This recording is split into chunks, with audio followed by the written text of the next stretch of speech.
Olá, meu nome é Susan Blum, sou escritora, poeta e estou aqui a convite da Francine Cruz, minha amiga e também faz parte do coletivo Marianas, que me convidou para falar um pouquinho sobre os meus livros. E hoje eu resolvi falar um pouquinho para vocês do meu último livro de contos, Segundos em Pó, publicado pela editora Donizela. Neste livro, Segundos em Pó, que tem fotografias e meus contos, eu falo um pouco sobre a época da pandemia. Então, esse livro ele é dividido em 3 partes, pré-pandemia, pandemia e pós-pandemia, sendo que na pré-pandemia tem apenas um único conto, em que há um encontro da morte com uma pessoa num parque. Então, essa pessoa vê a morte num parque, vai seguindo e vai acontecendo algumas coisas.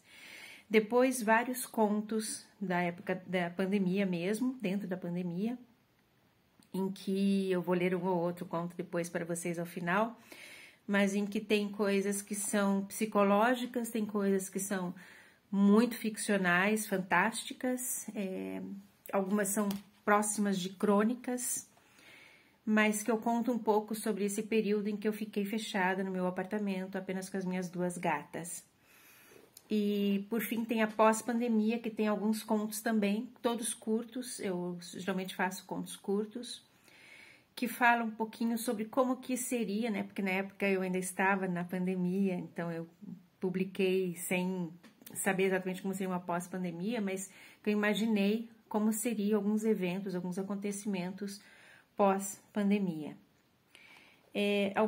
Antes de falar dos contos, eu gostaria de mostrar algumas coisinhas que eu fiz de surpresa dentro do livro. Cada livro é único, cada livro, cada exemplar, ele é singular, porque eu faço algumas coisinhas dentro do livro, como por exemplo, tem um conto em que tem uma mancha de uma pata de um gato.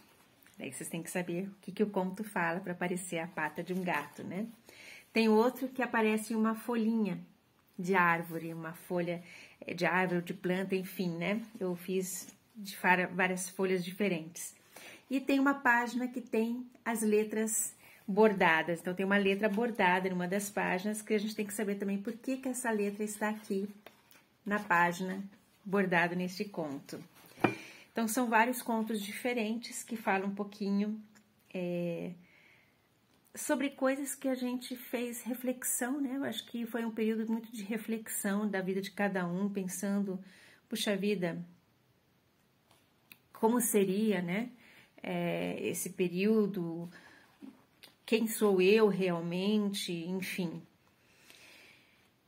Eu vou ler então o conto que fala justamente dessa letra bordada. Espaço. Página 77, para quem for comprar o livro pode procurar. Entro no espaço dela e tiro o sapato em um gesto automático. Só então percebo o silêncio nada habitual do ambiente. Cadê o sorriso e as tentativas de abraços? Antes que alguma lágrima caia, calço novamente os sapatos. Não quero sentir o frio do chão. Meu coração já está gelado o suficiente.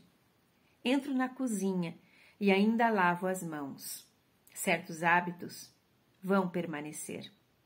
Coloco as caixas na cozinha e dou um suspiro ao ver tantos armários, com pratos, copos, talheres e utensílios antes tão usados a cada almoço de domingo ou jantar de sábado.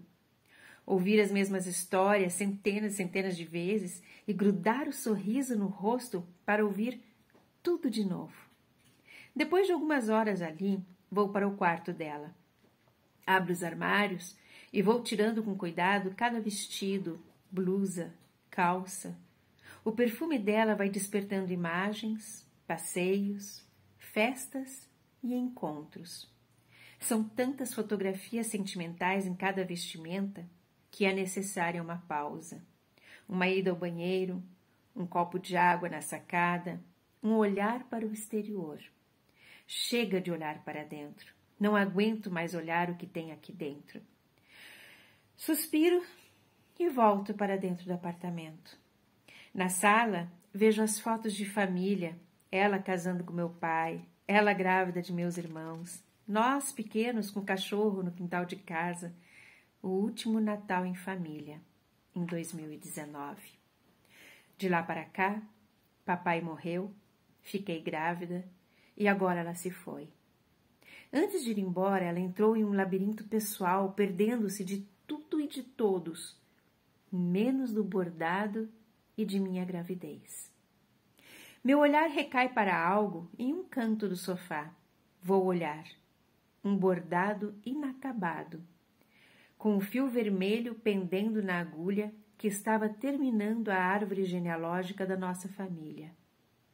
Ela estava iniciando um nome que ela nunca esqueceu, apesar de ainda não existir. Um nome que estava iniciando no bordado, entrando no galho superior da árvore, um espaço para ele existir ali, mas que nunca existiria de verdade. E ela morreu sem saber. Esse é um dos contos do livro. Eu vou pegar agora um do pós-pandemia, que eu gosto muito também.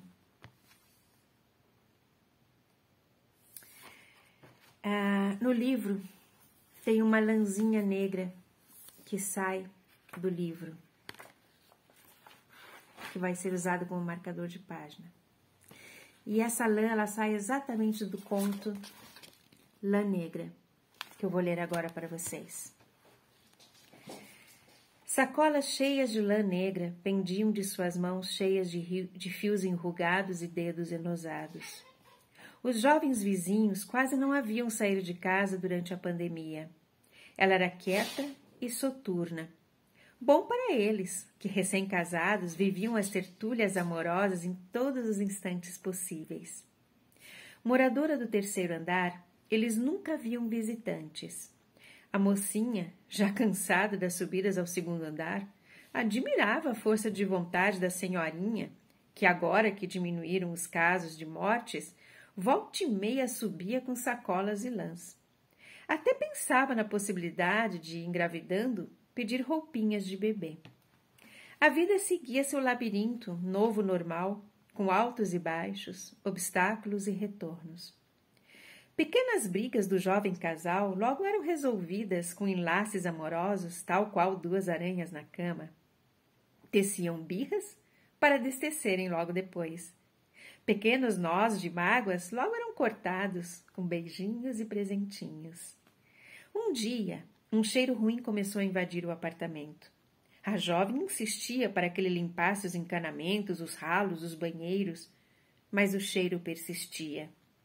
Lançavam jatos de perfume antes de sair de casa, acendiam incensos, mas nada resolvia. Um dia foram atrás do cheiro e perceberam que vinha do andar do apartamento da senhorinha. Bateram na porta, tocaram a campainha e nada. Depois de uma semana, resolveram chamar um chaveiro, já que nunca a viam. Pensaram que ela podia ter viajado e deixado algo estragado na casa. Iam limpar e depois avisar a senhorinha. Ao abrir a porta, o viram, enrugado, enegrecido, carcomido, pendia, nu, do ventilador de teto, tal qual fruta podre. A única vestimenta, um cachecol de lã negra no pescoço. Ariadne havia libertado seu minotauro interior depois de 2 anos de pandemia. Enfim, são contos que às vezes algumas pessoas acham um pouco pesados, mas que às vezes são necessários, né, pra gente perceber. Dentro do livro existem algumas fotos minhas que estão relacionadas, inclusive a própria capa é uma foto minha, que está relacionada com o tempo despedaçado, os segundos em pó que se transformaram as nossas vidas durante esses anos de pandemia, porque nós não chegamos realmente a viver, nós chegamos a sobreviver. E graças que estamos aqui para contar histórias.